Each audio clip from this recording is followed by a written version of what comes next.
කොහිල කියන්නේ වසක් විසක් නැතිව ඉබේම වගේ වැවෙන ආහාරයට ගන්න පුළුවන් වටිනා ඖෂධීය පලා වර්ගයක්. ගමේ ගොඩේ නම් දියසීරාව තියෙන ඕනෑම තැනක ලින්ද ළඟ ඇල දොර ළඟ පොඩි පොඩි වතුර වලවල් ළඟ වුණත් පහසුවෙන් ඊටාම සරුවට වැවෙන හින්දා ගුණාත්මකව සහ ඊටා අඩු මිලකට කොහිල දළු වගේම කොහිල අලත් හොයාගන්න පුළුවන්.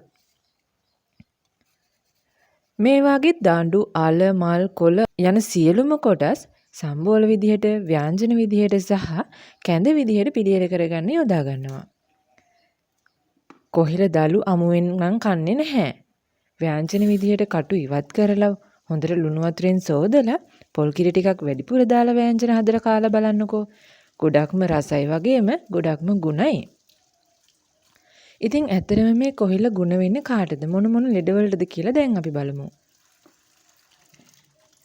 කොහිල කියන්නේ අතීතයේ ඉඳන්ම ආයුර්වේදයේ පවා සඳහන් වෙන්නේ විශේෂයෙන් ආර්සස් රෝගීන්ට හොඳ කෑමක් විදිහට.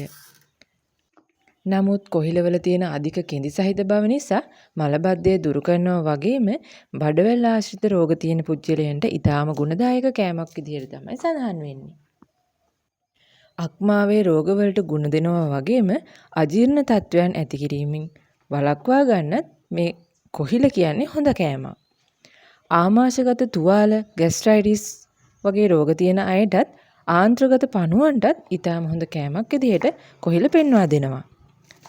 දියවැඩියාව තියෙන කෙනෙක් නම් ඔයා කොහිල කොළ වගේම කොහිල අල ව්‍යංජන ආහාරයට ගන්න පුළුවන් නම් ඔන්න දියවැඩියාව පාලනය කිරීමටත් වළක්වා ගැනීමටත් ඔයාට හැකියාව ලැබේ.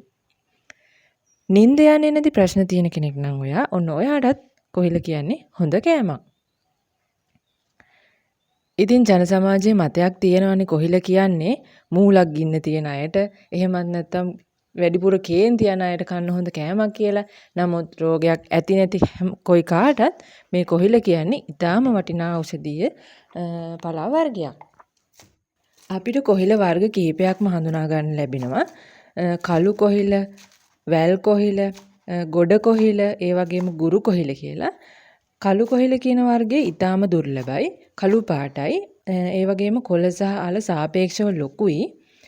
රසයෙන් හා ගුණයෙන් ඉහළම කොහිල වර්ගයේ විදියට තමයි කළු කොහිල හඳුන්වන්නේ.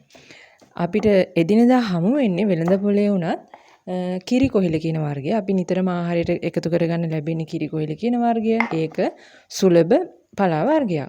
ඒ වගේම තමයි වැල් කොහිල වල කට කහන ගතියක් එනවා ආහාරයට එකතු කරගත්තාම. ඉතින් ගමේ ගොඩේ උදවිය නම් විවිධ කෙම්කම භාවිතා කරලා ඒ කහන ගතිය නැති කරලා ආහාර සකස් කරනවා. ඉතින් මේ කොහිල දළු වල පවා කටු තියෙන නිසාම ගෘහණියෝ වැඩිය කොහිල උයන්න කැමැත්තක් දක්වන්නේ නැහැ. නමුත් කටු ඉවත් කරලා ලුණු වතුරෙන් සෝදන්න ඕන මුලින්ම. විශේෂයෙන්ම අපි දන්නේ නැහැනේ කොහේ තිබිලාද මේවා වෙළඳ පොළට එන්නේ කියලා. විස බීජ තියෙන්න පුළුවන්, එක එක බැක්ටීරියා දිලීර ආසාදන තියෙන්න පුළුවන්. ඉතින් ඒ හින්දා ලුණු වතුරෙන් පොඩ්ඩක් සෝදලා අරගන්නවා නම් ගොඩක් හොඳයි මේ කොහිල කියන කොහිල කංකුම් වගේ වතුර මඩ වගුරු වල හැදෙන පලා වර්ග.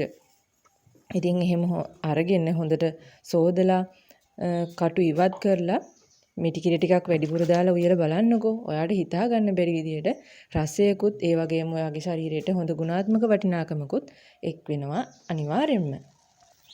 මේ වීඩියෝ එක ඔයාලට වැදගත් වුණා නම් ලයික් එකක් දාන්න, කමෙන්ට් එකක් දාන්න, අනිත් යාළුවන්ටත් බලන්න වීඩියෝ එක ෂෙයා කරන්න. හැම දිනකටම සුබ දවසක්.